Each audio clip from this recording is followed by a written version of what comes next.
My name is Veera Baladandayuthapani. I have the privilege of chairing this department for the last few months. And it's so good to see you all.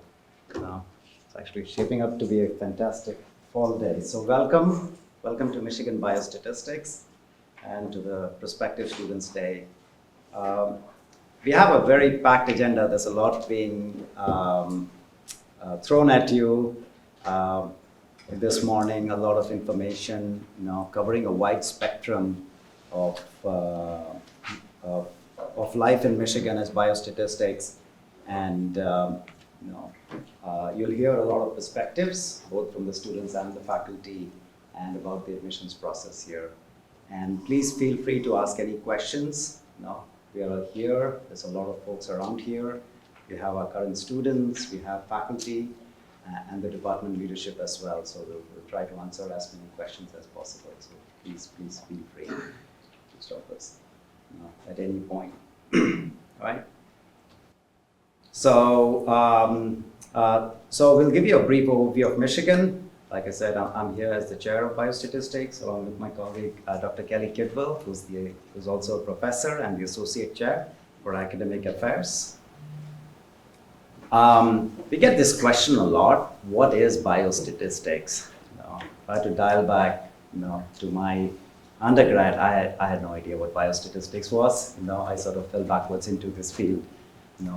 So broadly speaking, it's the context. It's at the core. It's still development and application of statistical methods, but it's to biological and health-related problems. With the context. The context here is to improve human health and reduce illness, right? That's a very broad definition and covers a broad spectrum, of activities. Especially in this department, you'll hear more. It's, we have a lot of faculty and students who are engaged in cutting-edge research that pushes the envelope of these techniques. Not only in collection of the data, which is robust designs and experiments, but also decision making, evaluate effectiveness of treatments, or contribute to discoveries that can eventually enhance health outcomes and prevent diseases. So we sit in a school of public health. So this is the School of Public Health. Michigan is a university. There are many schools around here. We have the School of Public Health. The med school is actually right across the street, around 5 minutes from here. And one aspect of Michigan is we are an integrated campus. So everything is here in the sense that, so we are here, like I said, Michigan Medicine here. We have a whole biomedical research enterprise right across the road near Palmer Commons. And then across the river is engineering, and arts and sciences. So as a collective, it's a great place to be. Lots of interactions and synergies across the campus as well. And coming back to specifically biostatistics, a lot of us work with these different entities, especially the medical school, in advancing medical knowledge and shaping also the future of public health that's within the school. Right. So biostatistics, we've been here. We are actually going to be celebrating our 75th year as of next year. So we might be one of the oldest departments, perhaps in the country or perhaps in the world. At least one of the oldest, and has a strong footprint across the institution. And over the last few years, there's been a lot of casting of broadly quantitative sciences and data sciences. So this is a program called Health Data Sciences that actually germinated a while ago in terms of a certificate and has now developed into a full-fledged master's program. And you'll hear much more about it. It's new to the department. We started it in fall of 2023. So the idea was to combine not only the core statistical principles and the coursework that we do, that our regular curriculum has, but append that with computing and some big data analytics and computing, to make it, especially in the context of analyzing large-scale health data. So what do we do on a day-to-day basis? Biostatistician, we develop, as I said, we are involved in the life cycle of a study, especially the quantitative life cycle, all the way from statistical designs, the collection of the data, applying it, the methods, computing it, of any biomedical data. And all of this, as I said, is embedded in a very specific context, in answering questions across medicine, biology, and also public health. So in some sense, it's an ideal nexus of knowledge that can combine math, computing, as well as biology, right? So the bio in biostatistics, you don't need to know biology, it's all context dependent, and that's something that you learn, as you train in the program and go on, to gain more understanding. It's the statistics part, but it's always, contextualized, in the context of the biomedical problem, right? So what do biostatisticians do? So here's a few quotes from our current and former students, a plethora of activities that they have been involved in, COVID modeling, electronic health records data, and across the board, a lot of students, a lot of activities that are a lot of research fields that are represented in the department, and covering a broad spectrum of research activities, all the way from discovery science to translational science to clinical science, that we work on, right? So as career options, like, where do our graduates end up? There are many career routes that biostatistics opens up, and that includes many sectors, the major sectors being academia, industry, industry being pharma, biotech, other healthcare, even government.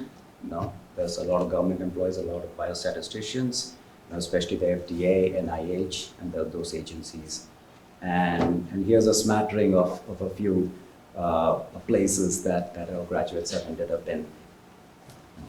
And some examples that they work on is, just understanding the basis of health and diseases, developing new drugs, especially in the pharma sector, and how to decide, how to make decisions whether the drug work or not, which is essentially clinical trials, prediction problems, like, that's an important aspect, like how do we collect data, how do we integrate data, to predict how long a person with a particular illness will survive. A lot of decisions getting made, and usually biostatisticians are in the trenches because they get the first look at the data, part of our training is to make them think critically as well as rigorously, so that those decisions can be made in a sound manner and in an appropriate manner, right? With that, I'll turn it over to Kelley to talk about, especially the biostatistics at University of Michigan. Thank you, Veera. Thank you all so much for coming. We're so excited that you're here today. We appreciate that you spent a Saturday morning to come here to campus. So thank you again for being here. And if you have any questions, feel free to ask them both in the room, but also online. You can enter them in the chat and we'll be sure to answer them. So I'm Kelley Kidwell, I'm a professor here. I've been here 12 years. I'm also the Associate Chair for Academic Affairs. This will be my 4th year doing that. And it's a really exciting position because I get to really think about the environment and the culture and the student experience here. And so I want to tell you a little bit about that, but also you'll hear much more about that from our students. I'll tell you about our guiding principles for our department. We believe in compassion, in innovation, inclusion, and impact. We believe that having a really diverse and inclusive set of students here leads to this passion for statistics that can create impact directly to public health, to have change in the world. And so we really want to have a very supportive, collaborative environment here to make that, to foster that feeling and to create that impact. This is a little bit about our department from last year. So there's a lot of different numbers and we can break it down a bit. So our department at a glance, we had 141 Masters in Biostatistics students and 16 Health Data Science students. We had 102 PhD students. Now that's across all of the years of PhD, so not incoming cohort. Don't be too worried there. We do have a very large department of 43 faculty, and I'll show you their pictures on the next slide. It's one of the best things about our department that we have such a great, vast set of faculty that specialize in so many different areas. We've got a nice large staff because we've got several centers within the Department of Biostatistics, including a Kidney and Epidemiology Cost Center, a Cancer Center, Statistical Genetics and Genomics Center, and a Data Coordinating Center, or SABRE. And so we have a nice set of master's and PhD statisticians. Of our graduate students, their research positions, 92 of them were graduate student research assistants, or GSRAs, and 23 of them were graduate student instructors, or teaching assistants. You can see a lot about our grant money that we've gotten here from our faculty. And so what that means is that our faculty are really innovating these statistical methods in various ways and engaging our students in those projects in graduate student research assistant positions. So very exciting that we have that money and those grant opportunities here.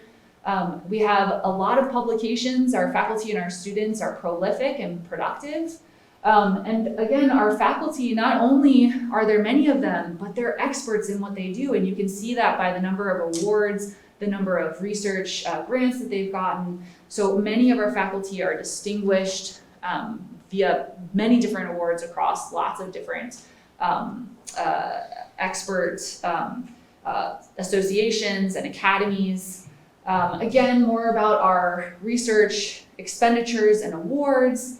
Not only do we have those different centers in the department, but also we have what we call training grants. So some of our graduate student research assistantships are actually from these training grants and fellowships.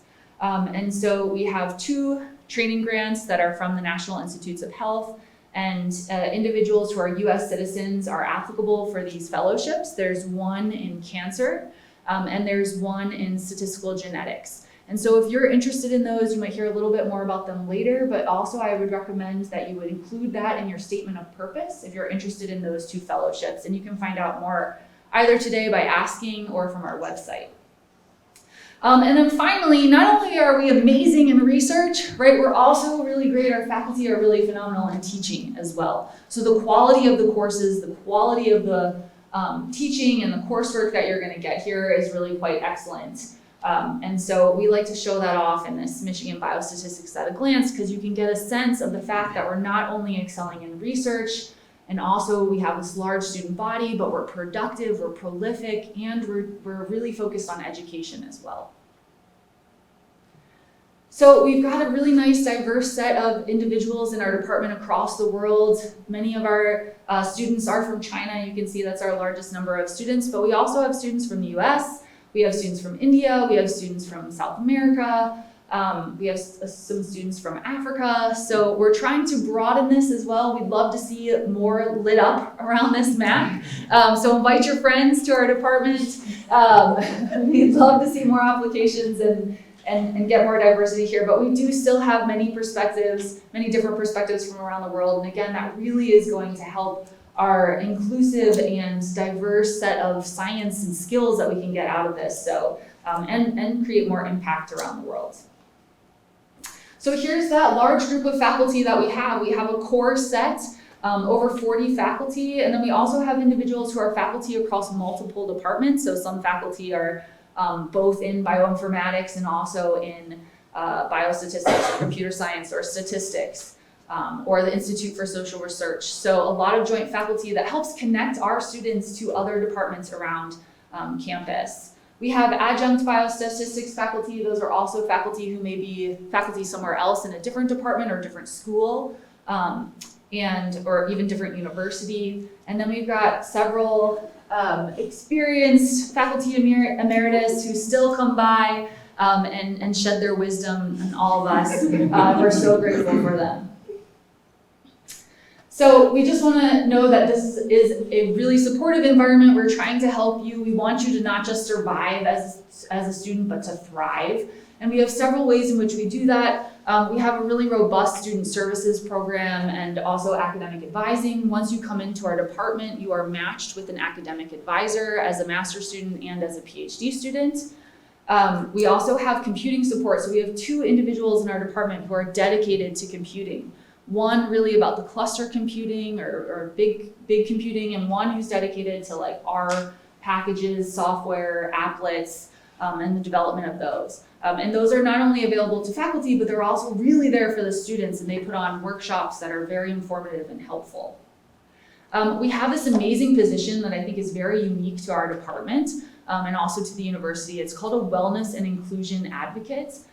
She is a social worker. She is there to really help thinking about our whole self, our well-being in this department. We're not just students trying to learn statistics, we're also people going through this. And so when there are ever any issues, concerns, she is there to help advocate for you, your needs, and also to connect you to what is needed in the university.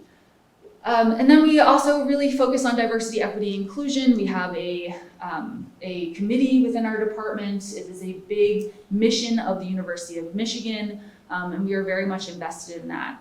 And then not on here is that we have student study groups once you come in for our 2 core courses. So we ensure that you're getting that support through that first year. We also have a graduate school success and professional success skills course. So it's like a professional development course, and that really complements those technical skills you learn in the classroom with some more of those softer but really important skills outside of the classroom. So thinking about some of that hidden curriculum, how do you take advantage of advising, how can you think about writing and presenting, how can you get your resume together for internships and careers. And so again, we're really thinking about supporting that student experience here in our department. You can see that one big thing that we try to do also in supporting that student experience is through events and through food. And so we love having community events for our department. Several are here. So there's a new student retreat at a YMCA in the sort of a little bit more west of Michigan with lots of fun outdoor activities, and always ends with s'mores. We have a cornhole tournament. There's one where it's biostat versus epidemiology. We just had a recent one where it was students versus everybody else. I don't know what happened. Who won? Oh, everybody else won. Everybody else won? No way. Oh my gosh. Students, yes. Practice your skills. Practice your skills. Let's see what happens next year. We have an ice skating event, movie night. We always have a Lunar New Year dumpling making event, and we run out of dumplings because everybody's so excited about this event. And then of course, Pi Day celebration, where it was amazing how many digits of pi some individuals had memorized that day to, I don't remember what they ended up winning, more pi, I don't know, but just lots of fun, exciting events to foster that community, to give you interactions between each other and also with the faculty. And so you'll hear a little bit more about life at Michigan from the students, but it's really just a wonderful, wonderful place to live and to be. I think you've probably seen in the news lately that it's been voted by several, I don't know, both reputable and maybe less reputable places to be the best place to live. So it's the best city for quality of life, most educated city in America, best college towns and cities, and most peaceful places in America. So really just a wonderful place to live. Probably a lot of you know that. I'm guessing you came from close by. But for those of you on YouTube, you know, really this is an amazing place to be. And it's not only great as a faculty member, but it's also really wonderful for student life. So, you know, there can be peace if you want to find it, but there's also can be lots of fun. And so, right, the big house football, that's one of the big things about being a student here, all of the great sporting events. You can take advantage of those. There's also over 1,700 registered student organizations on campus. And just because you're a grad student in biostatistics doesn't mean that you don't get access to those. Those are still all there for you. You can take advantage of those things. There's lots of co-curricular activities, whether you like arts or sports or, you know, whatever it is that you want to do, you can find it here. And there's also just this, again, this tremendous culture of athletics and I myself have actually, in the 12 years, never been to a football game. Sorry to say that, but I do see all the fun happening around, and it's very exciting. It's very exciting to see and witness every weekend. This is a bizarre Saturday where there's no game, right, after 5 in a row, or a home game. So anyway, again, biostatistics here at the University of Michigan, one of the best places that you could be. We're so glad that you took the time to come and learn about it. We hope to see your application. This is, top 5 department, university, place to live across so many different areas. So in terms of the university resources, the department itself, and also the student experience, you couldn't choose a better place to land. And so again, we can say as much as we want, but really listen to the students because they're the ones that are in this environment. And we've shown you various quotes from students, and you'll get to hear from them later. But biostatistics contributes vital quantitative expertise to diverse and exciting problems. That's what's all making us want to be here, making us want to learn these skills to make that impact. And so if you like math, if you like statistics, and you want to make that tremendous difference to public health, this is the place for you. And we hope that you can, ask the questions that you have to figure out if this is the right place for you. And we hope that it is, but you can hopefully start to figure that out today.